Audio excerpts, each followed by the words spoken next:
Hi guys and welcome back to the channel Deepak Yadav education. स्वागत है आपका आज के करंट अफेयर के वीडियो के डिस्कशन में। तो आज की तारीख से जितने भी मोस्ट इंपॉर्टेंट करंट अफेयर बनेंगे उन सभी को हम लोग डिटेल में डिस्कस करेंगे। तो चलो शुभारंभ करते हैं, बट उससे पहले अगर आपको इस टॉप न्यूज़ एनालिसिस यानी टीएनए का पीडीएफ चाहिए तो क्या करना है, नीचे डिस्क्रिप्शन बॉक्स में पीडीएफ लिंक के नाम से एक लिंक मिल जाएगा। जैसे उस पर क्लिक करोगे ये टेलीग्राम चैनल ओपन होगा, यहाँ से आप लोग डेली बेसिस पर इस टीएनए के पीडीएफ को डाउनलोड कर पाओगे। अदरवाइज इस तरीके से यह चैनल नहीं मिल पाता है तो एक और बहुत सिंपल सा तरीका है, डायरेक्टली टेलीग्राम पर जाना, सर्च बॉक्स में टाइप करना दीपक यादव एजुकेशन। जैसे ही टाइप करोगे आपके सामने इस प्रकार से ये तीनों चैनल्स ओपन हो जाएंगे। एक के आगे आंसर राइटिंग लिखा है, एक के आगे यूपीएससी लिखा है और एक के आगे कुछ नहीं लिखा है, लेकिन यहाँ पर भी आपको 22,000 प्लस सब्सक्राइबर्स मिल जाएंगे। तो इन तीनों ही चैनल्स को आप लोग ज्वाइन कर सकते हो, क्योंकि यहाँ पे आपको डेली बेसिस पर टीएनए का पीडीएफ, द हिंदू का पीडीएफ और साथ ही साथ में डेली बेसिस पर आंसर राइटिंग भी करवाई जाती है। एट द लास्ट अगर आप लोग मुझसे कनेक्ट होना चाहते हो तो नीचे डिस्क्रिप्शन बॉक्स में मेरे इंस्टाग्राम आईडी का लिंक मिल जाएगा, वहाँ पर कनेक्ट होकर आप मुझसे अपनी सारी क्वेरीज को पूछ सकते हो। देन डिस्कशन स्टार्ट करने से पहले आप सभी लोगों से एक छोटी सी रिक्वेस्ट है, वो यह है कि वीडियो पे जो लाइक का बटन है उसको दबाकर आप लोग वीडियो को सपोर्ट कर सकते हो। 1 सेकंड लगेगा वीडियो के ऊपर लाइक का बटन को दबाने में, इतना आप काम कर सकते हो। देन स्टार्ट करेंगे डिस्कशन को। यह हमारा आज का सबसे पहला एक बहुत ज़्यादा इंपॉर्टेंट आर्टिकल, आर्मेनिया अज़रबैजान के कॉन्फ्लिक्ट के बारे में चर्चा करेंगे। 3 साल से लगातार चर्चा में, हालांकि कॉन्फ्लिक्ट तो बहुत पुराना है, एक एक करके सारी बातें बहुत आसान से शब्दों में मैं आप लोग को यहाँ पे समझा दूंगा कि दोनों देशों के बीच में आखिरकार क्या विवाद है। इस आर्टिकल का जो इंपॉर्टेंस है वो प्रीलिम्स और मेंस दोनों के पॉइंट ऑफ व्यू से बहुत ज़्यादा हो चुका है, क्योंकि यहाँ पे बहुत सारी लोकेशंस, बहुत सारी कंट्रीज़ के बारे में चर्चा करेंगे तो प्रीलिम्स में पूछे जा सकते हैं, और साथ ही साथ एक डिटेल्ड एनालिसिस करेंगे इस कॉन्फ्लिक्ट के पीछे का क्या रीज़न है, प्लस इंडिया का क्या रोल हो सकता है इन दोनों कंट्रीज़ के कॉन्फ्लिक्ट के बीच में, वो भी डिस्कस करेंगे। इंडिया किसको सपोर्ट कर सकता है, किसको नहीं कर सकता, वो भी हम लोग यहाँ पे कवर करने वाले हैं। और सबसे इंपॉर्टेंट बात, आर्मेनिया अज़रबैजान के बीच में एक रीजन आता है नगोर्नो काराबख, सारी जड़ तो यही है ना, तो ये रीजन कौन सा है इसके बारे में भी हम लोग डिटेल से बात करने वाले हैं। पहले तो हम लोग देख लेते हैं कि इस आर्टिकल को इंडियन एक्सप्रेस ने एक्सप्लेन सेक्शन पर डिटेल से समझाया है, और इन्होंने बताया कि आर्मेनिया के अंदर आज के टाइम पर एंटी गवर्नमेंट यानी सरकार के अगेंस्ट में प्रोटेस्ट हो रहा है इस नगोर्नो काराबख रीजन को लेकर। अभी आपको समझ में नहीं आ रहा होगा कि क्यों हो रहा है ये सब, अभी मैं आगे बढ़ूंगा तो डिटेल से समझ में आ जाएगा। जिसने इस विवाद को पढ़ रखा है वो समझ गया होगा कि हाँ आखिरकार क्या चल रहा है, लेकिन कोई बात नहीं, अगर जिसने नहीं पढ़ रखा है उनको मैं डिटेल से बहुत आसान से शब्दों में इस पूरे मुद्दे को क्लियर करवा दूंगा। इस आर्टिकल को आप लोग जीएस पेपर 2 से रिलेट कर पाओगे। हमारे यूपीएससी सिलेबस में एक टॉपिक है इंटरनेशनल रिलेशंस का, यहाँ से आप लोग इसको पॉइंट आउट कर सकते हो। तो ये तो हो गया बेसिक सा मुद्दा जो कि हमने डिस्कस किया, और इसी वजह से ये इशू चर्चा में है। तो बहुत सारी पिक्चर्स के थ्रू हम लोग चीज़ों को समझेंगे बहुत आराम से, क्लियरली। अब इस वीडियो को देखना और इस इशू को समझना, ताकि लास्ट में आपके दिमाग में कोई भी कन्फ्यूजन ना रहे। तो ये जो विवाद है ये 2 देशों के बीच में है, एक अज़रबैजान है, एक आर्मेनिया है। पहले तो इनकी लोकेशन देखते हैं। यहाँ पे आपको अज़रबैजान देखने को मिलेगा, इधर आर्मेनिया। इनके आसपास कौन कौन से देश हैं, तो अज़रबैजान के ऊपर रशिया है, इसके पीछे कैस्पियन सी है, इधर ईरान है, और इधर आपको टर्की देखने को मिलेगा। टर्की बेसिकली यहाँ पर आर्मेनिया के साथ में बॉर्डर को शेयर कर रहा है, तो आर्मेनिया के ऊपर यहाँ पे आपको जॉर्जिया देखने को मिल जाता है। तो इन दोनों कंट्रीज़ के आसपास कौन कौन सी कंट्रीज़ हैं ये हम लोगों ने देख ली। अब इन दोनों देशों के बीच में एक रीजन आपको ये दिख रहा होगा, ये वाला, इसमें जो ब्राउन कलर वाला एरिया है ये बेसिकली अज़रबैजान की टेरिटरी है, जो कि आर्मेनिया के कंट्रोल में है, आर्मेनिया के मिलिट्री कंट्रोल में आज के टाइम पर। और इसी ब्राउन टेरिटरी के बीच में आपको ये ऑरेंज कलर की टेरिटरी नजर आएगी। इसी ऑरेंज कलर की टेरिटरी को हम लोग नगोर्नो काराबख रीजन के नाम से जानते हैं। और अज़रबैजान आर्मेनिया के बीच में इसी ऑरेंज वाले हिस्से को लेकर लड़ाइयाँ चल रही हैं। अज़रबैजान बोलता है मेरा हिस्सा है, आर्मेनिया बोलता है मेरा हिस्सा है, और नगोर्नो काराबख वो बोलता है कि हमें किसी को नहीं ज्वाइन करना, हम अलग रहेंगे। तो इसी वजह से ये विवाद यहाँ पर चलता है इस पर्टिकुलर रीजन को लेकर। और रिसेंट डेज में हमने देखा है बहुत सारे क्लैशेस, बहुत सारे विवाद यहाँ पर उठते हुए नजर आए। तो पहले तो हम लोग नगोर्नो काराबख के बारे में जानेंगे। नगोर्नो काराबख यहाँ पर एक पहाड़ी इलाका है, बहुत घने जंगल यहाँ पर देखने को मिलेंगे। और आप लोग भी कहोगे क्या ये लंबे समय से विवाद है? हाँ, बहुत लंबे समय से विवाद चल रहा है। इनफैक्ट आपको ये भी मैं यहाँ पे बता देता हूँ, आर्मेनिया अज़रबैजान दोनों एक समय पर यूएसएसआर का हिस्सा हुआ करते थे, यानी सोवियत यूनियन का। और सोवियत यूनियन टूटता है कब? 1991 में। अब 1991 में जब टूट जाता है तो उसके बाद यहाँ पे इसमें से 15 देश निकल कर आते हैं, जिसमें से आर्मेनिया और अज़रबैजान भी नए कंट्री बनकर निकलते हैं। क्लियर हुआ? आगे आते हैं। अब अगर हम लोग इंटरनेशनल लॉ की सुने, यानी अंतर्राष्ट्रीय लेवल पर जो भी कानून है उसके मुताबिक यहाँ पर बोला जाता है ये जो नगोर्नो काराबख वाला रीजन है ये अजरबैजान को बिलोंग करता है। ठीक है, तो इंटरनेशनल लॉ के अंदर बोला गया है कि ये जो पार्ट है नगोर्नो काराबख वाला ये अजरबैजान का हिस्सा है, अजरबैजान की टेरिटरी है।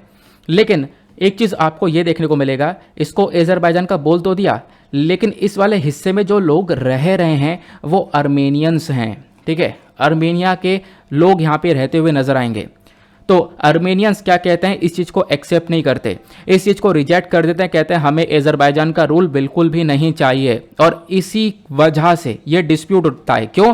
क्योंकि यहाँ पे अर्मेनिया के लोग जैसे ही मना करते हैं कि हम लोग अजरबैजान के साथ नहीं जाएंगे, तो इधर से अर्मेनिया इस वाले लोगों को या फिर इस वाले रीजन को सपोर्ट करता है। अब जब सपोर्ट करता है तो इसी के बाद अर्मेनिया और अजरबैजान का ये इशू, ये विवाद जो है उठता हुआ नजर आता है। तो आपने नगोर्नो काराबख रीजन के बारे में समझ लिया। अब पहले मैं आपको बताऊंगा कि करंट सिचुएशन में यानी आज के टाइम पर ये क्या सिनेरियो चल रहा है, फिर आपको मैं इसकी हिस्ट्री बताऊंगा कि कैसे कैसे ये पूरा विवाद निकल कर आया है। देखो आज एग्जैक्टली आपको जियोपॉलिटिक्स समझ में आएगा कि क्या चलता है दुनिया भर में। अब विवाद अजरबैजान और अर्मेनिया के बीच में है। ठीक है, ये अजरबैजान हो गया, ये अर्मेनिया हो गया, इन दोनों के बीच में है। लेकिन यहाँ पे बहुत सारी कंट्रीज का और भी रोल आ जाता है कि दुनिया भर में क्या चल रहा है। मैं आपको डिटेल से सारी बातें बताऊंगा। एक देश यहाँ पे आ जाता है टर्की, फिर इधर आ गया है ईरान, फिर इधर आपको सऊदी अरेबिया देखने को मिलेगा और इधर आ जाएगा इजराइल। ये जो लाइट ब्लू कलर का है ना, ये पूरा का पूरा इजराइल आपको नजर आएगा। अब अजरबैजान और अर्मेनिया में कौन कौन किस किस को सपोर्ट कर रहा है? जो इजराइल है, ध्यान रखना मैं एरो बना देता हूं, इजराइल अजरबैजान को सपोर्ट कर रहा है। अब आप कहोगे इसके पीछे का क्या कारण हो सकता है? नंबर 1 सबसे इंपॉर्टेंट कारण यह है कि इजराइल जब देश बना था, क्योंकि इजराइल ने पूरी तरह से कब्जा के पूरी तरह से इस देश को बना रखा है। उससे पहले पैलेस्टीन हुआ करता था, मैंने इजराइल की हिस्ट्री काफ़ी बार कवर करी है। अब हुआ क्या कि जब ये देश बना तो इसको कोई रिकग्निशन नहीं दे रहा था, कोई यहाँ पे मान ही नहीं रहा था कि इजराइल एक कंट्री है। अजरबैजान पहला देश बना जिसने माना कि हाँ इजराइल एक कंट्री है, तो इजराइल का भी भरपूर सपोर्ट अजरबैजान को जा रहा है। और इसी चक्कर में यहाँ पर अजरबैजान को बहुत ज़्यादा हैवी बॉम्ब्स वगैरह इजराइल ने प्रोवाइड करवा दिए हैं, और इतने बड़े बड़े बॉम्ब्स और इतने खतरनाक बॉम्ब दे दिए हैं कि यूएस तक ने कंसर्न उठाया और इजराइल से बोला ये क्या कर रहे हो, अजरबैजान को इतने हैवी बॉम्ब्स दे रहे हो। क्योंकि आपको पता है इजराइल एक ऐसी कंट्री है जहाँ पर बहुत एडवांस लेवल के हथियार आपको देखने को मिलेंगे, वेपन्स ये लोग बनाते हैं और बनाने के बाद में यहाँ पर ये लोग सेल भी करते हैं। इंडिया भी यहाँ पर इजराइल से बहुत सारे वेपन्स को खरीदता है, आपको पता होगा। क्लियर हुआ इतना मामला? अब यहीं पर टर्की भी आता है। टर्की भी किसको सपोर्ट करता है? टर्की सपोर्ट करता है अगेन अजरबैजान को। और टर्की का तो बेसिकली यहाँ पर मकसद यह है कि मैं पूरी तरह से लीडर बन जाऊँ इस पूरे हिस्से में, तो टर्की का सपोर्ट भी यहाँ पर अजरबैजान को ही जाता है। अब उसके बाद ध्यान रखना एक चीज़ और, इधर तो ये हो गया। अब इजराइल जब अजरबैजान को सपोर्ट करता है तो इसके पीछे तो यहाँ पर एक कारण हो गया ये वाला, जो कि आप लोगों ने समझ लिया कि हाँ अजरबैजान ने इजराइल को एज अ कंट्री रिकग्नाइज किया था। लेकिन इसके बाद एक और दूसरा कारण है, और दूसरा इंपॉर्टेंट कारण है, वो यहाँ पर ईरान आ जाता है। इजराइल और ईरान के बीच में एक लंबी दुश्मनी आपको देखने को मिलेगी, है ना, एक बहुत बड़ी यहाँ पर एनिमी है दोनों। तो इजराइल यहाँ पे चाहता यह है कि जब मैं अजरबैजान की इस प्रकार से मदद करूँगा तो अजरबैजान के अंदर मुझे काफ़ी सारी चीज़ों का एक्सेस मिलेगा, यहाँ पे काफ़ी सारे लैंड का एक्सेस मिलेगा, तो ये ज़मीन इस्तेमाल करके मैं इधर ईरान के ऊपर यहाँ पे कंट्रोल कर सकता हूँ। तो यहाँ पे कभी ईरान कोई प्रॉब्लम क्रिएट करता है इजराइल के लिए, तो यहाँ से इजराइल तैयार है ईरान को इधर से अटैक करने के लिए। तो ये चीज़ आप लोग देख पाओगे, ये इजराइल का माइंड है। तो सब लोग यहाँ पर अपने फ़ायदे में ही ये काम करते हुए नजर आ रहे हैं इस कॉन्फ्लिक्ट के अंदर में। क्लियर हो गया? अब टर्की क्यों अजरबैजान को सपोर्ट कर रहा है? टर्की अजरबैजान को इसलिए सपोर्ट कर रहा है क्योंकि टर्की चाहता है कि मैं वापस से अपना पूरा का पूरा एम्पायर खड़ा करूँ, यानी ऑटोमन एम्पायर। आपने सुना होगा ऑटोमन एम्पायर के बारे में। तो वो चाहता है कि यहाँ पर इसको सपोर्ट करूँ, इसको मैं अपने हिस्से में लूँ, फिर इसको सपोर्ट करूँ, बाकी सारी कंट्रीज़ को सपोर्ट करके अपना ये पूरा का पूरा ऑटोमन एम्पायर खड़ा करूँ। और उसके बदले में इसके अगेंस्ट में कौन खड़ा है? टर्की के अगेंस्ट में। टर्की को ये काम करने से कौन रोकेगा? Saudi Arabia. अब ये सऊदी अरेबिया का क्या रोल है तो लोग इसको समझते हैं। इतना आप लोगों ने समझ लिया कि इजराइल का क्या रोल है और टर्की का क्या रोल है। टर्की भी सपोर्ट कर करके अपने यहाँ पर एक तरीके से अपनी बातें बनवा कर इन कंट्रीज़ को लेकर आना चाहता है। और टर्की एक ऐसा देश है जो कि बहुत चालाक है। अब चालाक क्यों, इसके पीछे यहाँ पर इसकी कहानी सुनते हैं। देखो टर्की आज के टाइम पर एक नाटो का मेंबर है, नाटो क्या है? North Atlantic Treaty Organisation, recently मैंने आपको बताया भी था। तो टर्की नाटो का हिस्सा है, और नाटो का हिस्सा होने के बावजूद भी टर्की रशिया के साथ भी दोस्ती रखता है। और आपको पता होगा रशिया और नाटो दोनों आज के टाइम पर दुश्मन खड़े हुए हैं, है ना। और रशिया यूक्रेन को अटैक कर रहा है, वो भी इसी चक्कर में क्योंकि यूक्रेन नाटो को ज्वाइन करने के लिए बोल रहा था। तो टर्की की चाल देखो, टर्की एक तरफ नाटो का मेंबर भी है और रशिया के साथ भी अपनी अच्छी दोस्ती रखता है। कितनी अच्छी दोस्ती? इतनी अच्छी दोस्ती रखता है कि टर्की ने रशिया से S-400 सिस्टम ऑलरेडी परचेज कर लिए हैं। ये वाले S-400 मिसाइल सिस्टम जो कि यहाँ पे टर्की को डिफेंड करेगा, और ये सारे मिसाइल सिस्टम अपने कंट्री में एक्टिवेट कर दिए हैं। भारत ने भी यहाँ पर इस S-400 मिसाइल सिस्टम की डील कर रखी है। ये भी हम लोग रशिया से परचेज कर रहे हैं धीरे धीरे, लेकिन टर्की ऑलरेडी काफ़ी लंबे समय पहले ही परचेज कर चुका है। तो आप लोग ये देख पाओगे। उसके बाद जैसा मैंने आपको बताया, टर्की का पहले ये पूरी तरह से ऑटोमन अंपायर हुआ करता था। ऑटोमन अंपायर जो कि आपको पूरी तरह से जो ग्रीन कलर में दिख रहा है ये है ना, ये पूरा का पूरा एक ही अंपायर हुआ करता था। अब ये धीरे धीरे एम्पायर पूरी तरह से ख़त्म हो गया था। अब यहाँ पे टर्की बचता है, और टर्की यहाँ पे मांग करता है कि मैं वापस से इन कंट्रीज़ को सपोर्ट करके, ठीक है, मैं वापस से इन कंट्री को सपोर्ट करूँ और इस प्रकार से यहाँ पर एम्पायर को खड़ा करूँ। लेकिन अब आपका क्वेश्चन आएगा कि अभी तो हम एक टॉपिक पे थे कि टर्की सऊदी अरेबिया दोनों के बीच में विवाद देखने को मिलता है, दोनों के बीच में लड़ाइयाँ देखने को मिलती हैं। उसके पीछे का क्या रीज़न है? उसके पीछे का यही रीज़न है कि जो उस समय पर सऊदी अरेबिया के, ये सऊदी अरेबिया हुआ, जो उस समय पर सऊदी अरेबिया के बड़े बड़े किंग्स यानी राजा हुआ करते थे, उन्हीं की मदद से ये पूरा का पूरा ऑटोमन एम्पायर टूटा था। इन सऊदी अरेबिया के किंग्स ने यहाँ पर ब्रिटेन को ऊपर जोर डाला और फोकस करवा के जोर डालने के बाद में इस ऑटोमन एम्पायर को तोड़वाया। तो टर्की तब से यहाँ पे सऊदी अरेबिया से भी काफ़ी ज़्यादा नाराज़ रहता है। तो इस प्रकार से आप देख पाओगे रिलेशंस ख़राब हैं। तो टर्की क्या चाहता है, आप लोगों ने ये भी समझ लिया, इन कंट्रीज़ को अच्छी तरीके से मैं रूल कर करके अपने पास में लेकर आऊँ। तो आज के टाइम पर इस छोटी छोटी कंट्रीज़ के बीच में जो विवाद है ना, इसके पीछे आप देख पाओगे अलग अलग कंट्रीज़ का कितना बड़ा रोल आपको देखने को मिलेगा। ये समझ में आया आपने? अब इसको समझने के बाद हम लोग समझते ये हैं कि ये जो नागोर्नो काराबख रीजन है, इतना इंपॉर्टेंट रीजन क्यों बोला जा रहा है इसको, इसका क्या इंपॉर्टेंस देखने को मिलेगा। सबसे पहला इंपॉर्टेंस ये है कि जब हम लोग बात करते हैं एज़रबाईजान अर्मीनिया के बीच में ही ये वाला हिस्सा है, और एज़रबाईजान एक ऐसी कंट्री है जहाँ पर भरपूर मात्रा में एनर्जी पाई जाती है, जैसे गैस, ऑयल पाइपलाइन वगैरह, इस प्रकार से अलग अलग एनर्जी पाई जाती है। ऑयल का भंडार एज़रबाईजान में बहुत सारा है ना, बहुत सारा ऑयल यहाँ पे प्रोड्यूस करते हैं ये लोग। अब होता क्या है कि जब यहाँ पे गैस है, ऑयल है, तो गैस ऑयल की सप्लाई जो की जाती है वो एक पाइपलाइन से की जाती है, और वो जो पाइपलाइन है वो आप देख पाओगे इसी वाले रीजन से निकल कर जाती है। यानी कि मैं आपको थोड़ा सा दिखाता हूँ, एक सेकंड, यहाँ पे एक मैप भी हम लोगों ने लगा रखा है। कहाँ गया यार, इतने सारे मैप लगा दिए हैं, कोई बात नहीं। यहाँ पे देख पाओगे ये एज़रबाईजान हुआ, ये अर्मेनिया हुआ, इधर ये रेड कलर का नागोर्नो काराबख हुआ। अब एज़रबाईजान में बहुत सारी एनर्जी है, ऑयल है, ठीक है, गैस है, उसकी पाइपलाइन से सप्लाई करनी है। कहाँ पे? टर्की में सप्लाई करनी है, और भी कंट्रीज में सप्लाई करनी है। तो एज़रबाईजान कैसे सप्लाई करता है? इस नागोर्नो काराबख रीजन से ये पाइप्स निकले हुए हैं, ये पाइपलाइन इस वाले रीजन से निकली हुई है।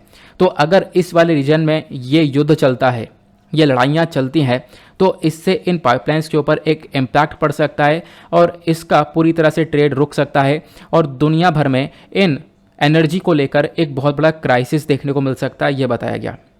ठीक है, बहुत सारी जो पाइपलाइन है वो इसी कॉन्फ्लिक्ट वाले जोन से निकल रही हैं, ठीक है, इसी विवाद वाले जोन से निकल रही हैं। तो दुनिया भर में यहाँ पे बहुत सारे प्रॉब्लम्स क्रिएट हो सकते हैं, दुनिया भर में इन ऑयल के प्राइसेस वगैरह बढ़ सकते हैं अगर कुछ भी इधर उधर हुआ तो। क्लियर हुआ? अब हम लोग बात करते हैं कि ये तो हमने करंट सिचुएशन देख लिया कि एग्जैक्टली क्या क्या चल रहा है। अब इस नागोर्नो काराबख रीजन को लेकर जो ये विवाद है वो इतिहास उसका क्या बोलता है, इसको समझते हैं। ये कहानी स्टार्ट होती है 1920 में, 1920 में। 1920 में जो नागोर्नो काराबख ऑटोनॉमस रीजन है, इस रीजन को एस्टेब्लिश किया जाता है एज़रबाईजान में। उस समय पर जो सोवियत यूनियन हुआ करता था उसके थ्रू। एग्जैक्टली आप यहाँ पे एक आर्टिकल भी देख पाओगे, जो रशिया है, रशिया ने यहाँ पर ये जो हिस्सा है एक तरीके से, कौन सा वाला? नागोर्नो काराबख वाला, ये एज़रबाईजान को दे दिया था। तो मैंने आपको ये पहले ही बता दिया कि इंटरनेशनल लेवल पर ही बात करें तो ये जो नागोर्नो काराबख है वो एज़रबाईजान का हिस्सा माना जाता है।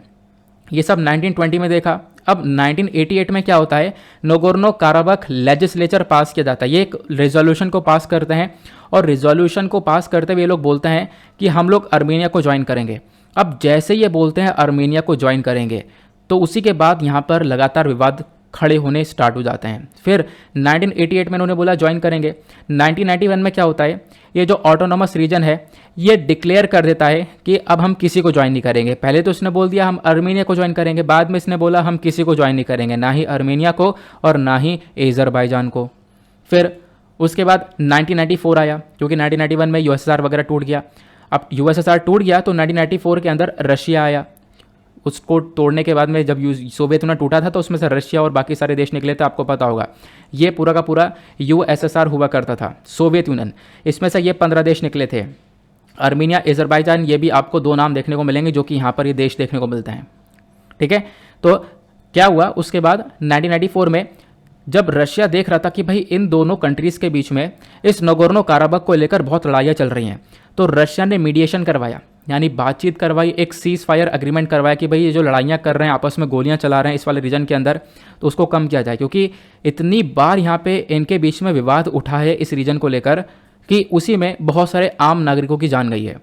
फिर उसके बाद साल 2016 के अंदर अप्रैल के महीने में ये जो रीजन है इसके अंदर फिर से एक बहुत बड़ा विवाद होता है और 4 दिन की वॉर हो जाती है अर्मीनिया एजरबाईजान के बीच में। और इसके बाद यहाँ पे आप देख पाओगे फिर से एक सीज फायर वायलेशन हो जाता है, यानी कि मैंने आपको बताया सीज फायर किया गया, यानी कि अब कोई बात नहीं, गोली वगैरह नहीं चलाएंगे, जो भी चीज़ें हो गई खत्म करो। लेकिन वापस से इसका वायलेशन हो गया, यानी वापस से गोलियां चलने लगी दोनों कंट्रीज़ के बीच में। बहुत सारे जो जवान वगैरह दोनों कंट्रीज़ के वो मारे गए हैं, बहुत लोगों की डेथ हो चुकी है, बहुत सिविलियंस यहाँ पे पिछले 10 सालों में मारे गए हैं इसी कॉन्फ्लिक्ट के बीच में। क्लियर हुआ? तो ये कॉन्फ्लिक्ट कैसे स्टार्ट हुआ, आई होप आप लोग यहाँ पर इसको समझ गए होंगे। अब उसके बाद में जब ये कॉन्फ्लिक्ट स्टार्ट हुआ, ये फिर से भी सितंबर के महीने में फिर से चर्चा में था। पिछले से पिछले साल सितंबर 2020 में ये फिर से चर्चा में था। तो यहाँ पे अर्मेनिया ने सोचा कि रशिया हमारी मदद करेगा, रशिया हमें सपोर्ट करता है, क्योंकि रशिया ने ऑलरेडी अर्मेनिया के साथ में अग्रीमेंट्स कर रखे हैं और रशिया ने बोला है कि अर्मेनिया के ऊपर जो अटैक करेगा तो रशिया यहाँ पर उसके ऊपर अटैक करेगा और अर्मेनिया को सपोर्ट करेगा। तो अर्मेनिया यहाँ पर यही सोच के अटैक कर दिया, अर्मेनिया यहाँ पर यही सोच के अपने आप को पावरफुल समझ कर कि जब भी कुछ होगा तो रशिया मुझे बचाने आ जाएगा। लेकिन इसी कॉन्फ्लिक्ट के दौरान 2020 में जब ये विवाद उठा था फिर से, तो इसी दौरान यहाँ पे रशिया ने मना कर दिया कि भाई हम अर्मेनिया के अंदर कुछ नहीं कर सकते, क्योंकि ये विवाद नगोर्नो काराबख को लेकर है और यहाँ पे एक तरीके से जो रीजन है ये ऑलरेडी एक तरीके से सोवियत यूनियन ने किसको दे दिया था, एजरबाईजान को दे दिया था। तो अर्मेनिया की यहाँ पे यूएस कोई हेल्प नहीं, रशिया कोई हेल्प नहीं कर सकता, ऐसा खुद व्लादिमीर पुतिन ने पहले बोल दिया है। क्लियर हो गया? अब बात करते हैं इस कॉन्फ्लिक्ट के हिस्ट्री के बारे में। ये तो हम डिस्कस कर चुके हैं ऑलरेडी, और 1991 में मैंने आपको ये बता दिया क्या क्या हो चुका था, ये इश्यूज़ ऑलरेडी हम डिस्कस कर चुके हैं। सीज़ फायर इनके बीच में काफ़ी बार करवाया गया और वो सब सीज़ फायर वायलेशन हो चुका है, यानी कि काफ़ी बार गोलियां वगैरह रुकवाई गई हैं इनके बीच में, लेकिन बाद में फिर से चलने लगी, वापस से इनका वायलेशन होने लगा है। क्लियर होगा? चलो आगे बढ़ते हैं। अब उसके बाद में हम डिस्कस करते हैं कि इन दोनों कंट्रीज़ के इस विवाद में भारत का क्या रोल देखने को मिलेगा। अब आप कहोगे भारत का क्या रोल हो सकता है, भारत किसको सपोर्ट करेगा, आपका ये क्वेश्चन होगा।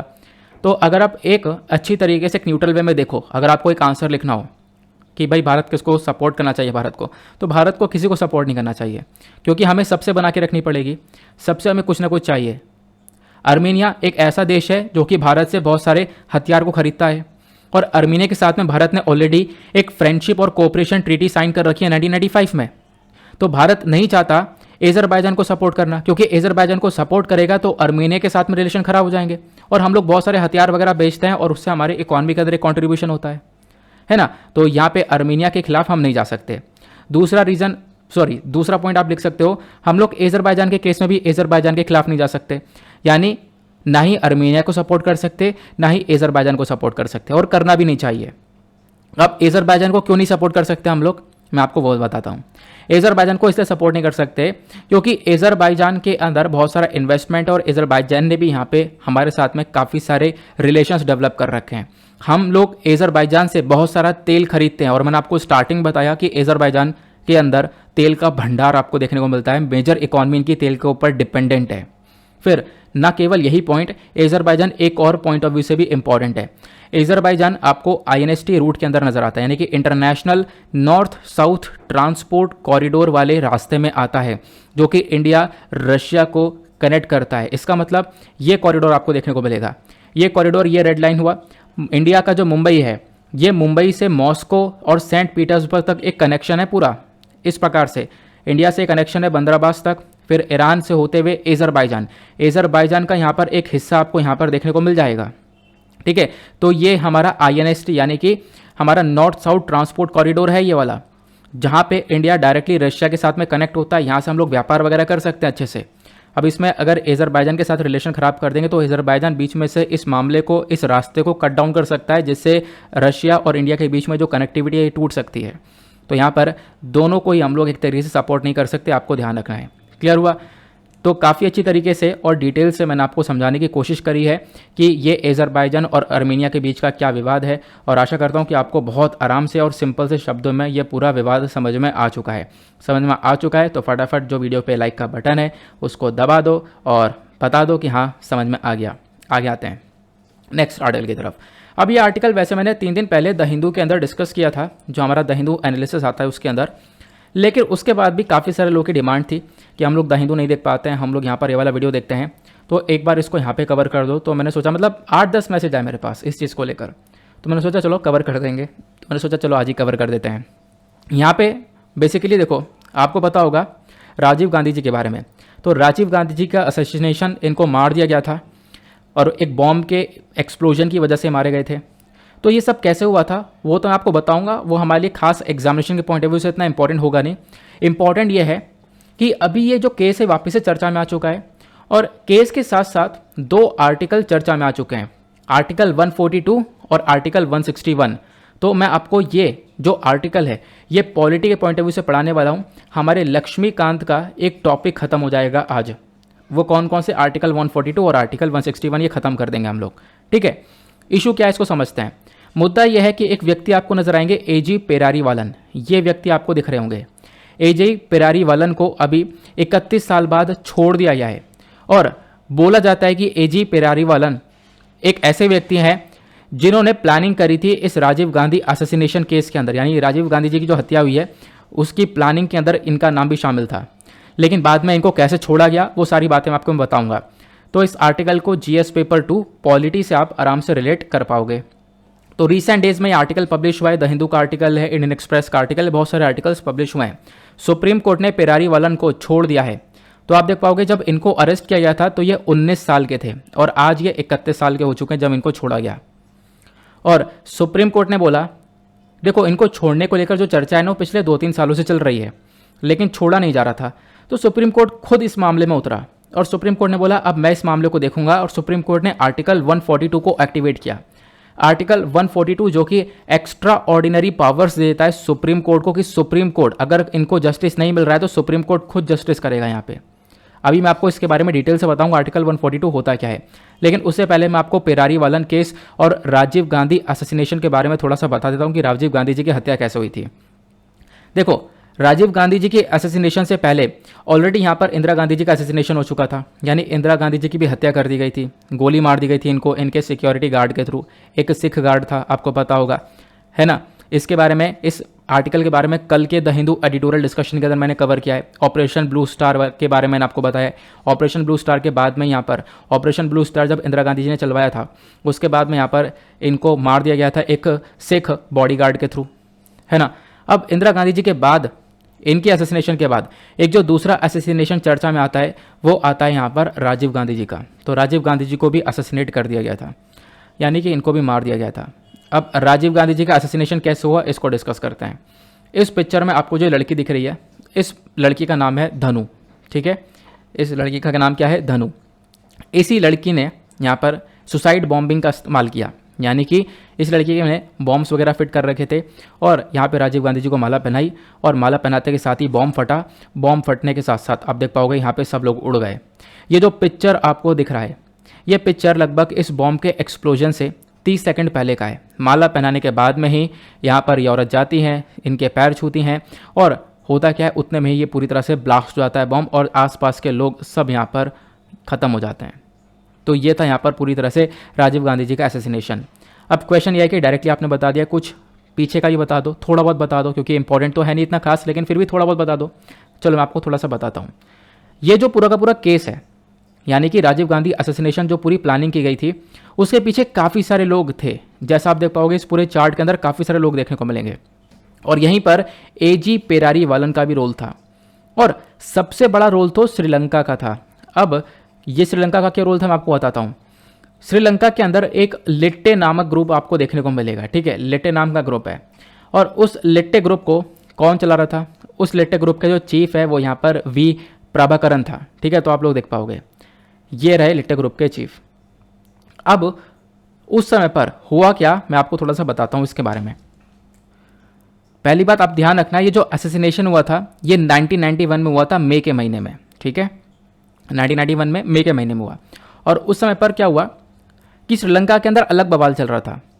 श्रीलंका के अंदर लिट्टे ग्रुप खड़ा था और लिट्टे ग्रुप और श्रीलंका की सरकार के बीच में लड़ाइयाँ चल रही थी, ठीक है। इस ग्रुप और श्रीलंका की सरकार के बीच में लड़ाइयाँ थी, एक सिविल वॉर, एक गृह युद्ध सा चल रहा था।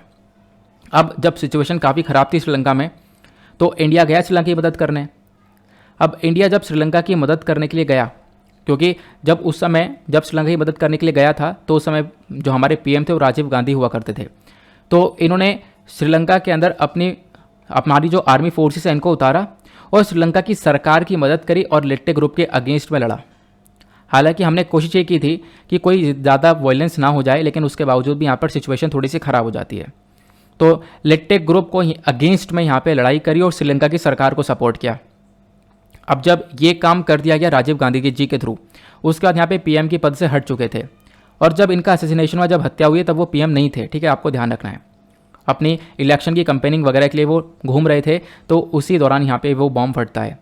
लेकिन उस बाद में जब ये पीएम के पद से हट जाते हैं तो क्या होता है, यही जो लिट्टे ग्रुप है, यही लिट्टे ग्रुप ने यहाँ पर इस पूरी प्लानिंग की थी, यानी कि राजीव गांधी असैसिनेशन की प्लानिंग की थी, ठीक है। तो इसी ग्रुप ने पूरी तरह से यहाँ पे प्लानिंग की कि किस प्रकार से यहाँ पे क्योंकि राजीव गांधी जी ने क्या किया, क्योंकि श्रीलंका की सरकार को सपोर्ट किया, लिट्टे ग्रुप के अगेंस्ट में लड़े, तो इसी वजह से इन्होंने यहाँ पर डिसाइड किया कि हम लोग अब क्या करेंगे, राजीव गांधी जी का असैसिनेशन करेंगे।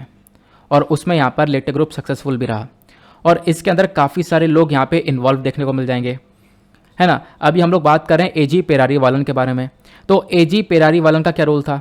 एजी पेरारीवालन का रोल यहाँ पर ये बोला जा रहा है कि इन्होंने 9 वोल्ट की 2 बैटरीज को खरीदा था और वो जो बैटरीज खरीदी थी वही बैटरीज उस बॉम्ब के अंदर लगाई गई थी जो बॉम्ब बेल्ट इस लड़की ने पहन रखी थी, है ना। और बॉम्ब बेल्ट इस लड़की ने पहन रखी थी और वही बॉम्ब यहाँ पे फटता है, उसके बाद इन लोगों की जान चली जाती है ना।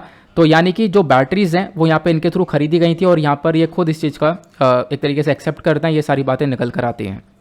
तो इसी चक्कर में एजी पेरारीवालन को अरेस्ट किया गया था। ये असैसिनेशन कैसे हुआ था? तो तमिलनाडु के अंदर ये राजीव गांधी आप लोग देख पाओगे, ये यहाँ पर कैंपेनिंग कर रहे थे इलेक्शन की, ठीक है। उसके बाद ये रात के 10:10 पर ये पूरी तरह से बॉम्बिंग होती है, कहाँ पर? श्री पेराम्बुदुर के अंदर। क्लियर हो गया। अब आगे आते हैं। अब ये मुद्दा यह है कि भाई इनको छोड़ा क्यों किया? क्या अगर इनका इतना बड़ा रोल था, इन्होंने बैटरीज यहाँ पर खरीदी थी और वही बैटरीज उस बॉम्ब के अंदर लगाई गई थी, तो इनको क्यों छोड़ा गया वो बताओ, उसको समझते हैं पहले। तो 1991 के अंदर मई के महीने में ये पूरा इंसिडेंट हो चुका था। जून के अंदर सीबीआई ने अरेस्ट कर लिया इन सभी लोगों को, काफ़ी सारे लोगों को अरेस्ट कर लिया था यहाँ पर। और जब पेरारीवालन को अरेस्ट किया था तो ये 19 साल के थे। फिर उसके बाद में यहाँ पर इनको डेथ तक की सज़ा सुना दी गई थी, यानी मौत की सज़ा सुना दी गई थी। बाद में यहाँ पर सुप्रीम कोर्ट ने इनकी डेथ सेंटेंस को कम कर दिया था, ठीक है। इनके डेथ सेंटेंस को यहाँ पर थोड़ा सा डिले कर दिया गया, फिर बाद में कम कर दिया गया। तो डेथ की सेंटेंस पेरारीवालन के साथ में कुछ और लोग भी थे, ठीक है, संथन, मुरुगन, नालिनी, तो इन सब की डेथ की सेंटेंस कम कर दी गई थी, उम्र कैद की सज़ा सुना दी गई थी। तो ये सब यहाँ पर अपनी उम्र कैद की सज़ा काट रहे थे। लेकिन 14 नवंबर 2017 में खेल पूरी तरह से पलट जाता है।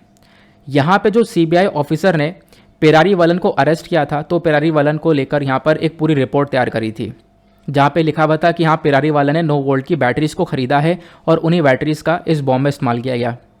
लेकिन 14 नवंबर 2017 में वही जो फॉर्मर सीबीआई ऑफिसर था, यानी पहले वाला जो सीबीआई ऑफिसर थे हुआ करते थे ये, इन्होंने बोला कि मेरे स्टेटमेंट में गलती हो गई थी और वो गलती ये थी कि पेरारीवालन ने 9 वोल्ट की बैटरीज खरीदी थी, यानी बैटरीज खरीदी थी और उन बैटरीज का बॉम्ब में इस्तेमाल भी हुआ था।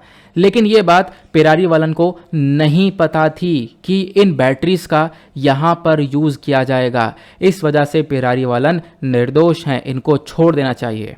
2017 में ये चीज़ बाहर निकल कर आती है और फिर 23 जनवरी 2018 में आप देख पाओगे 3 जज की जो बेंच बैठती है सुप्रीम कोर्ट की, ठीक है, ये इनकी जो सज़ा है वो कम करती है। फिर उसके बाद में हमारी जो तमिलनाडु की सरकार है वो लगातार रिक्वेस्ट करती है कि पेरारी वालन को छोड़ना चाहिए क्योंकि उनकी कोई गलती नहीं है, उनको पता नहीं था, पता होता तो बात अलग थी, वो टेररिस्ट घोषित कर दिए जाते, लेकिन पता नहीं था तो यहाँ पे छोड़ना चाहिए। तो अब इस प्रकार से मामला 2017, 18, 19, 20, 21, 22, तो ये 4-5 सालों से लगातार मुद्दा चल रहा था। लेकिन फाइनली 18 मई 2022 में सुप्रीम कोर्ट ने बोला अब मैं खुद यह मुद्दा देखूंगा।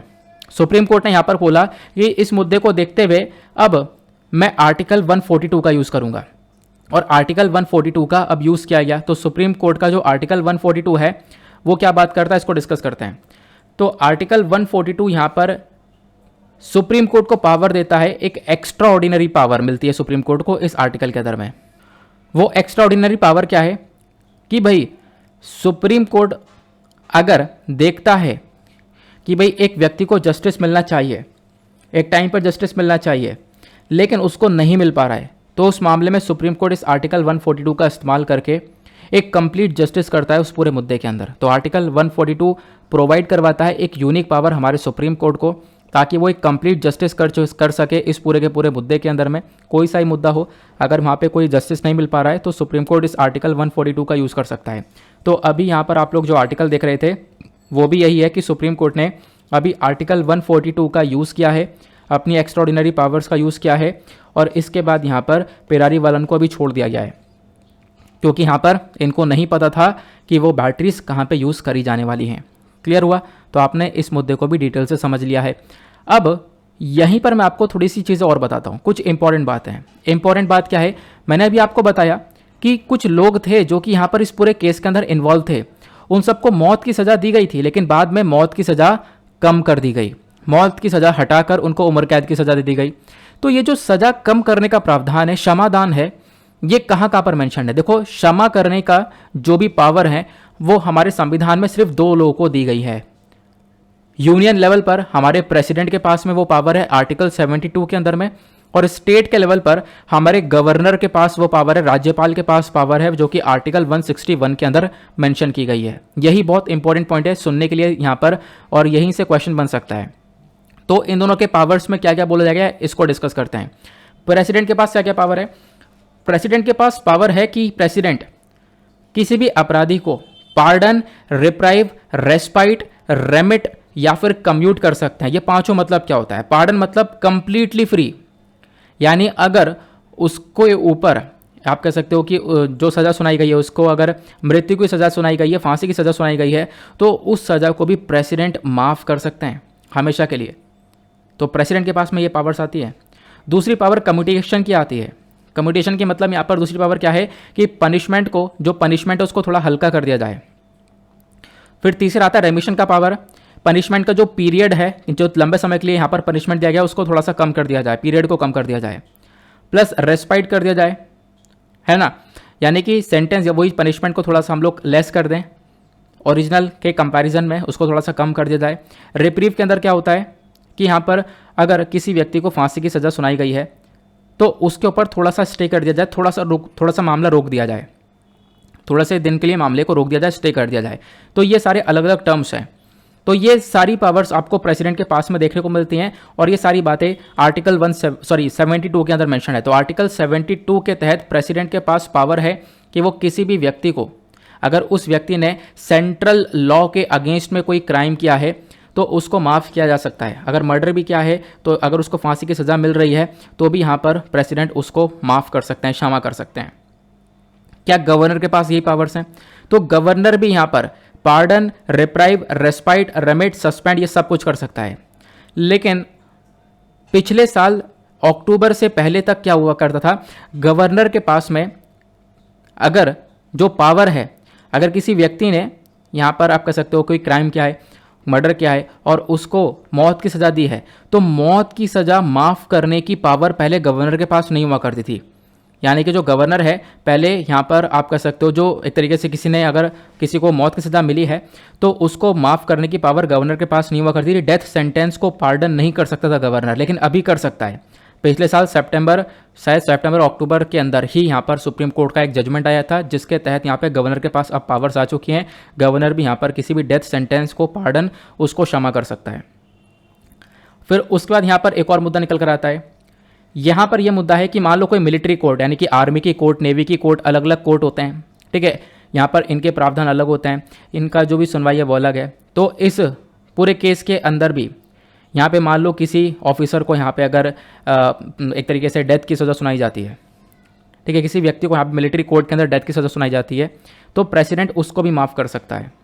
आप लोग यहाँ पर ध्यान रखना, प्रेसिडेंट यहाँ पर वो भी माफ़ कर सकता है। तो अभी फिलहाल गवर्नर के पास भी सारी पावर्स आ चुकी हैं, क्योंकि पहले ये हुआ करता था कि गवर्नर मौत की सज़ा को माफ़ नहीं कर सकता था, लेकिन अभी जो राज्यपाल है वो मौत की सज़ा को भी माफ़ कर सकता है। ऐसा सुप्रीम कोर्ट ने पिछले साल 2021 में एक जजमेंट दिया था। क्लियर हुआ? तो इतना ध्यान रखना, ये पॉलिटी के पॉइंट ऑफ व्यू से कुछ इंपॉर्टेंट पॉइंट्स है जो कि आपसे पूछे जा सकते हैं। नेक्स्ट आर्टिकल पर आते हैं। अगला आर्टिकल बहुत ज़्यादा इंपॉर्टेंट होने वाला है जीएस पेपर 3 इकोनॉमी के पॉइंट ऑफ व्यू से। यहाँ पे हम लोग डिस्कशन करेंगे मेटल इंडस्ट्री सिनेरियो के बारे में। ये क्या है, अब ये क्यों चर्चा में, इसको डिस्कस करेंगे। पीआईबी का एक आर्टिकल आपको ये देखने को मिल जाएगा। सिलेबस में जीएस पेपर 3 इकोनॉमी से रिलेट कर पाओगे। एक बॉडी है जिसका नाम है एसोचैम, मतलब associated chambers of commerce and industry of India.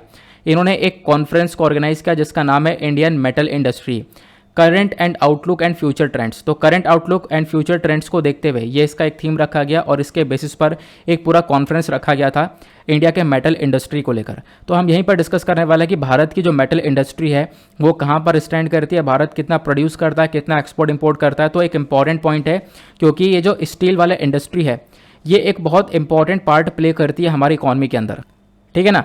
तो यहाँ पे अगर हम लोग बात करें मेटल्स की, तो मेटल यहाँ पे बोला जाता है कि देखो हमारे इंडस्ट्रियलाइजेशन का एक बहुत इंपॉर्टेंट ड्राइवर है, यानी कि इंडस्ट्रीज़ के अंदर मेटल्स का बहुत ज़्यादा इस्तेमाल होता है। मेटल्स आपके अलग अलग बहुत सारे अलग अलग प्रकार के देखने को मिल जाते हैं, ठीक है। तो मेटल्स की जब हम लोग बात करते हैं तो यहाँ पर आपको iron, coal, dolomite, lead, zinc, silver, gold, बहुत सारी चीज़ें, ये सब यहाँ पे ब्रॉन्ज, स्टील, ये सब मेटल्स के अंदर आता है, ठीक है। अब मेटल्स को लेकर एक डेटा दिया गया, अक्टूबर 2021 तक अगर हम लोग देखें तो भारत सेकंड लार्जेस्ट प्रोड्यूसर हुआ करता था क्रूड स्टील का, यानी कि हम लोग एक कच्चा स्टील प्रोड्यूस करते थे और इसके मामले में हम लोग सेकंड लार्जेस्ट नंबर पर हुआ करते थे, ठीक है। और लगभग हमारा जो आउटपुट है वो 9.8 मेट्रिक टन का देखने को मिलता था। ये साल 2022 की बात की जा रही है, तो साल 2022 जनवरी तक जो हमारा स्टील का प्रोडक्शन है और फिनिश्ड स्टील का, एक होती है कच्ची स्टील और एक होती है पूरी तैयारी से तैयार स्टील। जो कच्ची स्टील का प्रोडक्शन है वो हमारा 98.39 मेट्रिक टन्स का पहुंचा और जो फिनिश्ड स्टील है पूरी तरह से तैयार है वो 92.8 टन्स का मेट्रिक टन तक का पहुंचा। तो आप लोग यहाँ पर कह सकते हो कि जो स्टील का प्रोडक्शन है वो इतना इतना हुआ है। अब आपसे ये नहीं पूछा जाएगा कि हाँ कितना टन्स में यहाँ पर ये प्रोडक्शन हुआ है, मैं आपको बता रहा हूँ कि हाँ स्टील के मामले में इतना इतना प्रोडक्शन हुआ है। अगर हम लोग बात करें तो स्टील का प्रोडक्शन भारत के अंदर पहले के कंपैरिजन में बढ़ा है। अब प्रोडक्शन बढ़ा है तो हम लोगों ने एक्सपोर्ट भी किया है। तो इंडिया ने साल 2021-22 में लगभग 13.5 मिलियन टन्स तक का फिनिश्ड स्टील को एक्सपोर्ट किया है। पूरी तरह से जो तैयार स्टील है उसको यहाँ पे एक्सपोर्ट किया है, ठीक है। तो प्रोडक्शन कितना किया था मैंने आपको बता दिया, और यहाँ पे एक तरीके से इन्होंने एक्सपोर्ट कितना किया है वो हम लोग डिस्कस कर लिया। तो एक्सपोर्टिंग के मामले में भारत काफ़ी सारा स्टील को एक्सपोर्ट करता है, ये आपको ध्यान रखना है। अब ग्रोथ के बारे में चर्चा करें, देखो ये बेसिक सा पॉइंट है, ये जो इतना सारा डेटा ये रटना नहीं है कि कितना यहाँ पे प्रोड्यूस किया कितना नहीं प्रोड्यूस किया, वो यहाँ पे बस खाली समझने के लिए बात है कि हाँ भारत का प्रोडक्शन अच्छा खासा है प्लस हम लोग एक्सपोर्ट भी करते हैं, इतना समझना, क्योंकि इसी पॉइंट को आगे मैं रिलेट करूँगा। अब इंडिया के अंदर इस स्टील सेक्टर की ग्रोथ के बारे में अगर हम लोग चर्चा करें तो इंडिया का जो स्टील सेक्टर है वो एक इम्पॉर्टेंट पार्ट आपको देखने को मिल जाएगा, ठीक है। यहाँ पे आप कह सकते हो ये चीज़ें ग्रो कैसे करेंगी, हमारे पास रॉ मटेरियल्स होना चाहिए, डोमेस्टिकली अवेलेबल रॉ मटेरियल होना चाहिए, आयरन और, ठीक है, प्लस कॉस्ट इफेक्टिव लेबर होनी चाहिए, यानी सस्ती लेबर हो, रॉ मटेरियल हो, उसके बाद ही हम लोग इस चीज़ का प्रोडक्शन कर पाएंगे। और जो स्टील सेक्टर है वो इंडिया के मैन्युफैक्चरिंग आउटपुट के अंदर एक बहुत इंपॉर्टेंट रोल प्ले करता है। जब आप लोग देखोगे हमारे पास 8 कोर इंडस्ट्रीज़ हैं और इन 8 कोर इंडस्ट्रीज़ के अंदर एक कोयला है, क्रूड ऑयल है, नेचुरल गैस है, रिफाइनरी है, सीमेंट है, फर्टिलाइज़र, इलेक्ट्रिसिटी और एक आपको स्टील सेक्टर भी देखने को मिलता है। तो स्टील सेक्टर का एक बहुत बड़ा रोल हमारी इकॉनमी के अंदर देखने को मिलता है। जो स्टील सेक्टर है इंडिया की मैन्युफैक्चरिंग के अंदर एक इंपॉर्टेंट रोल प्ले करता है। आज के टाइम पर चीज़ें थोड़ी सी मॉडर्नाइज हो चुकी हैं, प्लस उसके बाद यहाँ पे बताया गया कि इंडिया के अंदर चीज़ें हमने काफ़ी हद तक अपग्रेड कर दी हैं स्टील के मामले में। यानी कि आप कह सकते हो जो पुराने प्लांट्स थे हमारे जहाँ पे स्टील का प्रोडक्शन होता है उनको अपग्रेड कर दिया है। हम लोग थोड़ा सा अच्छे लेवल पर आज के टाइम पर चल रहे हैं। अब उसके बाद बताया गया स्टील का इंपॉर्टेंस क्या है या फिर मेटल्स का क्या इंपॉर्टेंस है, क्योंकि यहाँ पर एक एग्जाम्पल स्टील के लिए था, बाकी तो हम लोग मेटल्स के बारे में चर्चा कर रहे हैं। मेटल्स का इंपॉर्टेंस ये है कि आप देख पाओगे अलग अलग प्रकार के आपको देखने को मिलेंगे, iron, coal, dolomite, lead, zinc, silver, gold, सब। ये इंडिया एक नेचुरल डेस्टिनेशन है, यहाँ पर आपको मेटल इंडस्ट्री की माइनिंग वगैरह होती हुई नजर आती है। इन मेटल्स के अंदर अगर हम लोग बात करें जो स्टील है, स्टील की सबसे इंपॉर्टेंट पोजीशन है और इसी स्टील की वजह से जब इसको एक्सपोर्ट करते हैं हमारी इकॉनमी के अंदर कंट्रीब्यूट करता है, तो हमारी ग्रोथ के अंदर भी इस स्टील का एक इंपॉर्टेंट रोल रहता है। और इस स्टील की ग्रोथ की वजह से हमारी कंट्री की ग्रोथ और ज़्यादा बढ़ सकती है अगर सरकार अपने इंसेंटिव्स वगैरह इस स्टील सेक्टर के अंदर बढ़ाना चालू कर दे तो। उसके बाद जो ये मेटल और माइनिंग सेक्टर है इंडिया के अंदर, यानी मेटल सेक्टर के बारे में जिसका हम लोग चर्चा कर रहे हैं, तो इसने यहाँ पर काफ़ी तेज़ी से बदलाव किया है और अभी भी एक्सपेक्टेशन है कि आने वाले कुछ सालों के अंदर ये मेटल सेक्टर भारत को एक अल्टीमेट लेवल पर लेकर चला जाएगा। उसके बाद यहाँ पे बहुत सारे प्रोग्राम्स चलाए जा रहे हैं, जैसे make in India campaign, smart city, rural electrification, ये सारे प्रोग्राम्स चलाए जा रहे हैं और एक मेजर फोकस रखा जा रहा है रिन्यूएबल एनर्जी प्रोजेक्ट्स के ऊपर में। जो रिन्यूएबल एनर्जी प्रोजेक्ट है नेशनल इलेक्ट्रिसिटी पॉलिसी के अंदर में, तो इसके ऊपर भी फोकस रखा जा रहा है। हम लोग इंफ्रास्ट्रक्चर डेवलपमेंट के ऊपर फोकस कर रहे हैं। तो ये सारे प्रोग्राम्स चलाए जा तो रहे हैं, इन सभी के अंदर यहाँ पर जो हमारा मेटल सेक्टर है, माइनिंग सेक्टर है, वो काफ़ी ग्रो होता हुआ नजर आ सकता है, वो यहाँ पर मेंशन किया गया। तो मेटल सेक्टर का इंपॉर्टेंस आज के टाइम पर भारत के लिए काफ़ी ज़्यादा है। हालांकि इसमें काफ़ी सारी प्रॉब्लम्स भी हैं। चैलेंजेस क्या क्या हैं, तो सबसे पहला चैलेंज है कैपिटल, यानी कि पैसा। मेटल इंडस्ट्री को लगाने के लिए आयरन, स्टील के अलावा आपको बहुत सारा इन्वेस्टमेंट चाहिए होता है, ठीक है। खासकर आयरन स्टील की जब आप इंडस्ट्री लगाओगे तो बहुत सारा पैसा चाहिए एक डेवलपिंग कंट्री के अंदर, और खासकर इंडिया के अंदर ये चीज़ अफोर्ड करना थोड़ा सा मुश्किल हो जाता है। प्लस उसके बाद प्रोडक्टिविटी काफ़ी कम देखने को मिलती है। पर लेबर जो प्रोडक्टिविटी है हमारे कंट्री के अंदर वो लगभग 90 से लेकर 100 टन तक की है। यानी कि यहाँ पर अगर मैं बात करूँ तो पर पर्सन इतनी प्रोडक्टिविटी दिखाता है, इतना यहाँ पर आप कह सकते हो, यहाँ पर आप कह सकते हो कि ये इतना प्रोडक्शन करता है, 90 से लेकर 100 टन तक स्टील का प्रोडक्शन करता है, जो कि काफ़ी कम है। अगर हम लोग इसको दूसरे कंट्रीज़ के कंपैरिजन में देखें तो दूसरे कंट्रीज़ के अंदर 600 से 700 टन पर पर्सन यहाँ पे प्रोडक्टिविटी आपको देखने को मिलेगी। कोरिया, जापान के अंदर पर पर्सन 600 से 700 टन का प्रोडक्शन कर रहा है, और इंडिया के अंदर में जो प्रोडक्टिविटी है वो पर पर्सन 90 से 100 टन के आसपास है, तो काफ़ी कम है। प्लस उसके बाद यहाँ पे एक चीज़ और है, जो ये स्टील है और कुछ और भी मेटल्स है, इन सब को हम लोग इंपोर्ट कर रहे हैं, ठीक है, इंपोर्ट भी करते हैं। उसके बाद में यहाँ पर क्या है, ऑब्वियस सी बात है, इंपोर्ट करते हैं तो यहाँ पे हम लोग अपनी फॉरेन करेंसी को एक्सचेंज करते हैं, हम लोग पेमेंट वगैरह करते हैं, उसके बाद यहाँ पे सामान आता है। तो इन सब चीज़ों को देखकर जो प्रोडक्शन है या प्रोडक्टिविटी है उसको थोड़ा बढ़ाने की आवश्यकता है। ये इस सबसे बड़ा चैलेंज आपको देखने को मिल जाएगा, क्योंकि आज के टाइम पर हमारी प्रोडक्टिविटी काफ़ी कम देखने को मिलेगी। प्लस एक प्रॉब्लम ये भी है कि देखो इंफ्रास्ट्रक्चर हमारा काफ़ी कमज़ोर है, पैसा प्रॉपर आ नहीं रहा है, इन्वेस्टमेंट काफ़ी कम है, और इसी वजह से जो स्टील के प्रोडक्ट्स बनते हैं वो हमारे पास थोड़े से लोअर क्वालिटी के प्रोडक्ट्स बनते हैं। तो ये भी एक काफ़ी बड़ा चैलेंज देखने को मिलेगा। तो हमारे मेटल इंडस्ट्री के अंदर क्या क्या प्रॉब्लम्स हैं उसको लेकर हमने डिस्कस किया, प्लस स्टील को लेकर क्या क्या डेटा है वो सारी बातें हम लोगों ने इस वाले आर्टिकल के अंदर कवर कर ली हैं। तो आई होप आप लोग को यहाँ पर सारी बातें काफ़ी अच्छे से क्लियर हो चुकी हैं। नाउ ये हमारे कुछ आर्टिकल्स थे। अभी यहाँ पर 3 मेजर इंपॉर्टेंट आर्टिकल्स है जिसको हमने डिस्कस किया है, और भी आर्टिकल्स इंक्लूड करता मैंने करे नहीं, क्योंकि मुझे पता था वीडियो थोड़ा सा लेंदी हो जाएगा और डिटेल से डिस्कस करने थे। अभी फिलहाल मैं आपके साथ मतलब वीडियो के अंदर थोड़े ज़्यादा आर्टिकल डिस्कस करा करूँगा। अभी यहाँ पर 1-2 दिन बाद ये जो डिटेल में वीडियो यहाँ पे आया करेगा थोड़ा सा, और बहुत सारे आर्टिकल प्रीलिम्स और मेंस यानी कि कुछ शॉर्ट न्यूज़ हैं, वो शॉर्ट न्यूज़ भी मैं ऐड करूँगा इसी वीडियो के अंदर, ठीक है। तो आपको शॉर्ट न्यूज़ भी मिला करेंगी। कुछ दिन बाद वो शॉर्ट न्यूज़ को ऐड करना मैं शुरू करूँगा, तो आप लोग यहाँ पर और ज़्यादा उसको लेकर हेल्प मिल जाएगी। हालांकि अभी भी कोई शॉर्ट न्यूज़ छूटती नहीं है, वो द हिंदू के अंदर मैं कवर कर देता हूँ, या फिर कभी कभी आती है तो मैं इस वाले वीडियो में कवर कर देता हूँ, जो भी इंपॉर्टेंट होती है। तो वैसे भी नहीं छूटती है, लेकिन थोड़ा सा मैं और फोकस करना चाहता हूँ इस वीडियो को, और प्रोडक्टिव बनाने के लिए मैं ये काम करूँगा। आप लोगों की भी डिमांड है कि यहाँ पर कुछ छोटी न्यूज़ है उनको भी कवर कर लिया करो, तो उन न्यूज़ को भी कवर कर लिया जाएगा आने वाले टाइम से, ठीक है। 1-2 दिन रुक जाओ, 1-2 दिन में मेरा कुछ बिजी शेड्यूल चल रहा है वो खत्म होगा, तो उसके बाद यहाँ पर मैं इन सारे न्यूज़ आर्टिकल्स को कवर कर लूँगा। नाउ इसी के साथ करते हैं हम लोग अपने लेक्चर को समाप्त, और मिलते हैं आप लोगों से नेक्स्ट वीडियो में। आज के लिए bye bye, have a nice day, thank you and Jai Hind.